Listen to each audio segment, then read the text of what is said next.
This story, which is entitled Twist of Fate, has two parts. The first part might be called A Narrow Escape, and it was set in 1952, and it takes advantage of an actual train disaster that occurred at that time. A Twist of Fate. To say that Belinda Shaw had a problem would be an egregious understatement. Her situation would better be described as utterly catastrophic. Belinda was 10 weeks pregnant, and the child that she was carrying was not her husband's. Already she saw that her breasts had swelled noticeably when she examined herself in the full-length mirror of her bedroom. Mercifully, she'd been almost free of morning sickness, and because she left for work later than her husband Geoff, she'd been able to stay in bed and consequently retch when necessary after he'd gone. But there was no possibility of her maintaining the secret much longer, and there was, for reasons that will soon become apparent, no way to pretend that the child was his. In 1952, utter disgrace in the eyes of her family and society stared her in the face. She presumed that she must soon face a shameful divorce on grounds of adultery. In the early 1950s, she could expect her immorality to be broadcast to the world through the pages of the News of the World on Sundays, along with the kissing car couples and the lascivious vicars. The relationship between Belinda Phillips and Geoffrey Shaw had started out as a great love affair. The two had met at the tennis club in their hometown Hemel Hempstead, north of London. It was an improbable case of love at first sight. When the war came, Geoff and Belinda, to use an old-fashioned expression, had pledged their troth, although not yet formally engaged. Geoff was called up, and it was understood by them both, as well as by their families, they would be married once hostilities ended. Geoff entered the services in the officer stream. After obtaining his commission as a second lieutenant, he saw service in North Africa, and was involved in the landings in Sicily in June 1943.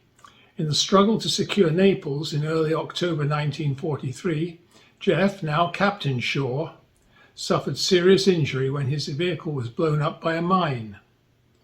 He suffered a severe shrapnel wound, a piece of steel tearing into his groin and missing his femoral artery by less than 1 inch.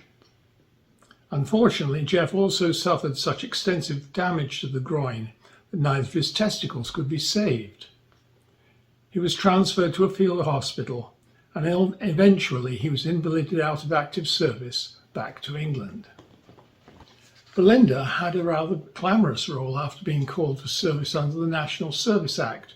She'd learned to drive before the war. Her expertise led the Auxiliary Territorial Service to designate her as the driver of an inscrutable Major Hopkins. The assignment was top secret, to the extent that she was never able to tell even her family, or later Geoff, about anything that she'd seen or done during the war, on pain of a lengthy prison term. In fact, on the 6 days in 7 when she was on duty, Belinda had to be available at any hour of the day or night to take Major Hopkins wherever he needed to go. The Major would often have a large briefcase chained to his wrist to prevent any of the obviously secret documents it contained being mislaid or stolen.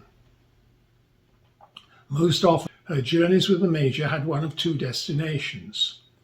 One was to Whitehall. There, Belinda would deposit the Major, or wait for him, in a corner of Horse Guards Parade, where he would enter an unobtrusive door with his mysterious briefcase. His business was obviously a great moment, for on 2 occasions she actually witnessed him emerge from the building in the company of Mr. Churchill, who shook his hand warmly before disappearing inside again. The other common destination was a secluded place in Buckinghamshire known as Bletchley Park, whose name was never even to be whispered. Entry to the site was closely guarded. Both she and Major Hopkins were required to carry not only their national identity cards, but also portrait photographs. Both cards and photos were examined closely on each and every visit. With Belinda thus occupied as a driver, and Geoff now working at an administrative office in London, the two of them had little time to see each other, even though they were now stationed in the same country. However, it was clearly necessary for the two of them to have a talk. This eventually happened at Christmas 1944, when they both had leave at the same time. Geoff explained unambiguously to Belinda that things between them must inevitably be very different now. Should they marry, it would be impossible for them to have children. He made clear that he still loved her and had missed her dreadfully during his time overseas. However, he would quite understand if she no longer wished to marry him. Belinda, for her part, assured Geoff that she loved him no less because of his injuries. Some of this might have been due to Belinda's naivety, but for her, the more important consideration was the troth that she had pledged 5 years earlier. It would have seemed a terrible betrayal to have renounced Geoff because of his injuries. If she could not be loyal to a man who had been injured while serving his country, how could she ever make a marriage vow for better for worse with some other man in the future?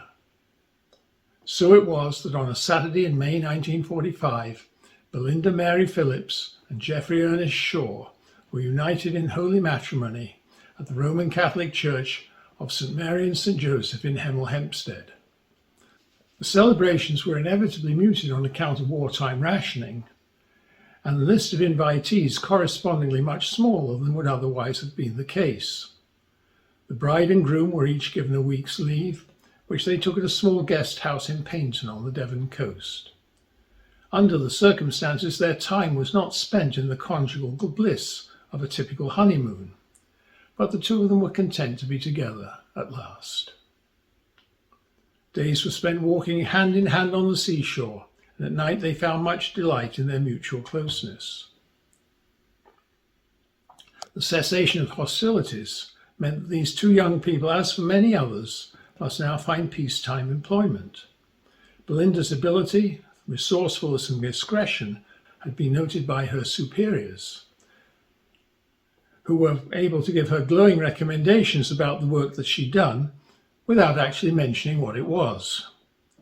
She became a buyer for the Hemel Hempstead Isolation Hospital. Geoff, meanwhile, found employment at the head office of the John Lewis Partnership in London. Belinda and Geoff decided they would continue to live in their hometown of Hemel Hempstead, where they both had family and friends. They were able to rent a flat on St. Mary's Road. It was no mean feat to find anywhere at that time. The flat was part of a large house that had been subdivided. It comprised 2 bedrooms, living room, a tiny and inadequate kitchen, and an antiquated bathroom. Heat was supplied by gas fires, fed by shillings in the metre. This was charged usuriously and emptied by the landlord. Belinda was able to cycle to the isolation hospital, while Geoff commuted to central London by train. Sadly, the idyllic start to the marriage did not last. It is difficult to assign blame for what happened. The Geoff of 1950 was not the Geoff of the 1930s, and not just because of his physical incapacitation. His experiences in the war had inspired in him a cynicism that was reinforced by the bleakness of post-war England.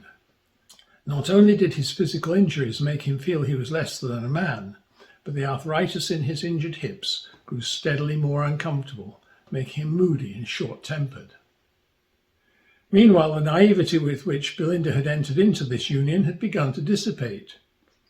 Now in her late 20s, she began to feel twin desires, purely physical and sensual, and the sense that time was passing, and she consigned herself to a childless future. Was she destined to die a virgin? It was made worse by the well-meaning friends who asked her whether they would soon be having children.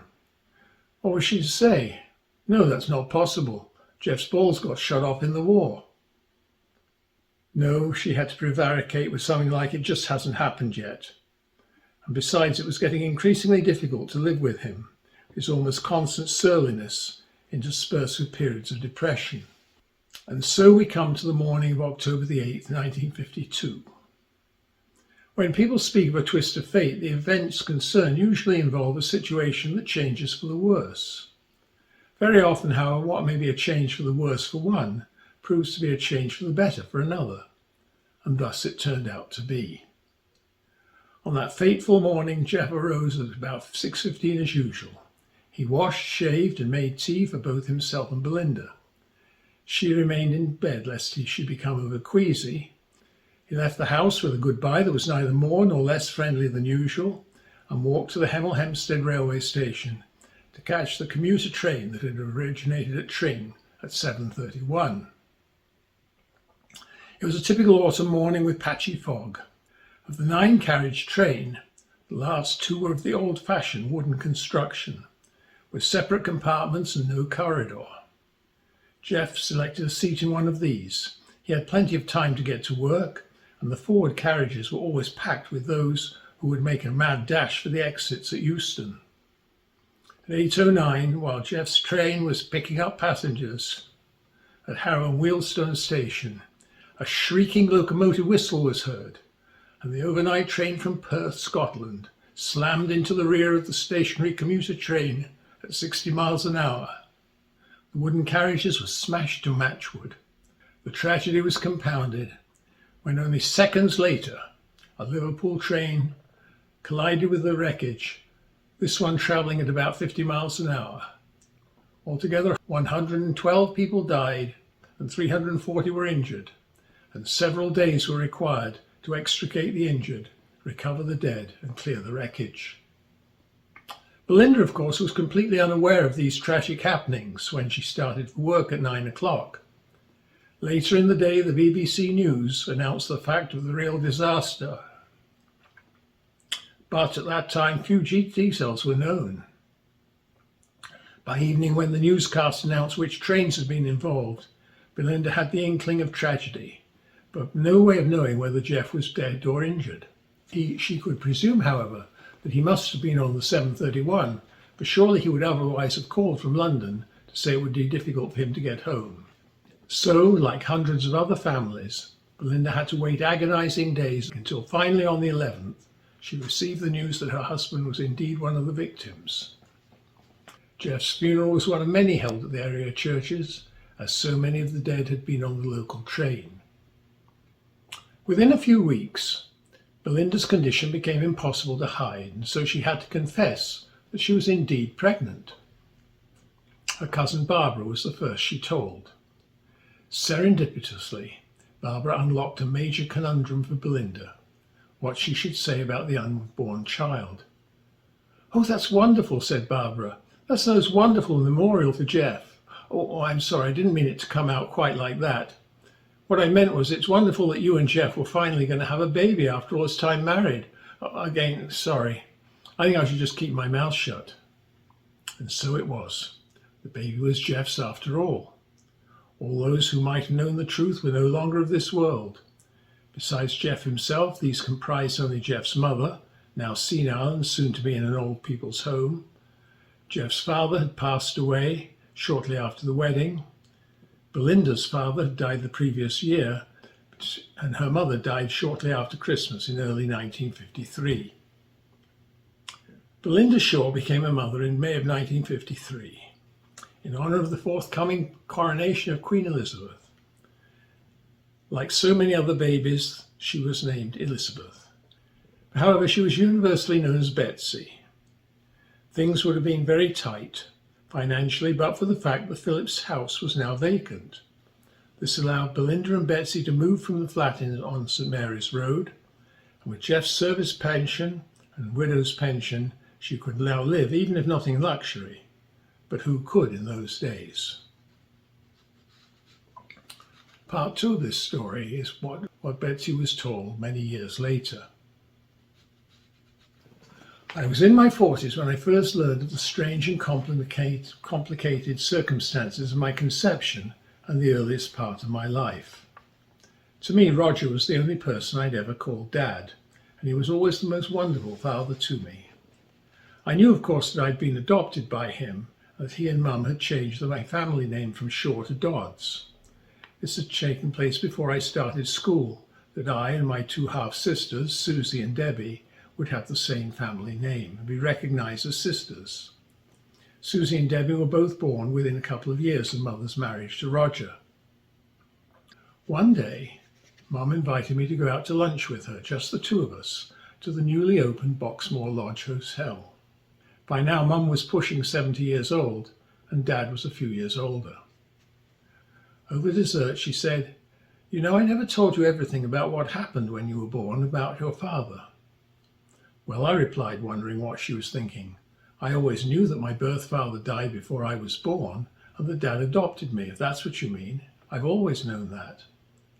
"No, that's not really how it was at all. Roger, dear man, is your real father." I was completely dumbfounded. "But how can that be? You didn't marry Dad until I was 18 months old." "My love, there's a lot I need to tell you.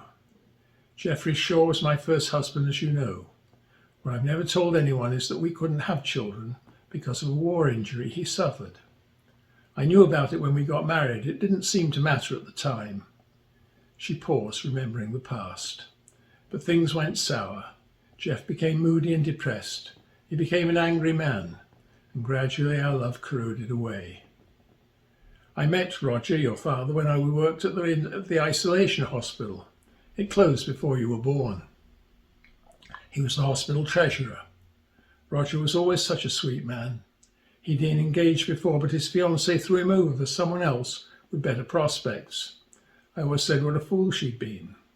We fell in love. Discreetly, she did not mention details about the liaison. There are some things that a mother does not disclose, even to her oldest daughter. The first time we got together, if you know what I mean, I felt a terrible betrayal of Geoffrey, even though things were going so badly between us. It's a terrible thing to admit, but the guilt got less every time we did so. Let me just say that because we were both Catholics, there were only two forms of birth control available, the rhythm and withdrawal methods. I guess we must have cut things a bit fine one day, and along you came. I listened spellbound. Whoever would have guessed this about my mother? I was absolutely in a panic. There was no way I could have passed the baby off as Geoffrey's. I was sure I was going to be faced with scandal and divorce. It was so different in those days. It would have been in the paper, and me cited for adultery. I wouldn't have been able to show my face. But then there was that dreadful train crash, and Geoffrey was killed. It was an amazing twist of fate. I was free, the baby could be Geoffrey's after all, and no one would ever know. Of course, these days, people like you, my love, can do DNA testing and prove it one way or the other. But back then, it wasn't possible. I did grieve for Geoff, I really did. And I still felt guilty for having betrayed him, because I've said the love had gone out of our marriage long before that. So 6 months or so after the crash, I gave birth to you and registered you on the birth certificate as Elizabeth Shaw. Not too many months later, people began to notice that the widow Shaw had a new suitor, Roger Dodds. People were very respectable because I was newly widowed, and knowing how moody Geoff had been in his last years, everyone seemed to be very pleased for me. Much later, I even got comments like, "I don't know how you knew to put up with him," but that was much, much later. So Roger and I got married when you were about a year old. It's funny, people said what a wonderful man he was, the way he accepted you just as if you'd been his real daughter. We used to laugh about it, the two of us. And when Susie and Debbie came along, it just seemed the right thing to do, to change your name legally to Dodds, especially because that's who you really were. I couldn't say anything. My eyes filled with tears as I thought about the wonderful man whom I'd always imagined to be my stepfather. He'd always been my dad, and now I discovered that was who he really had been all along.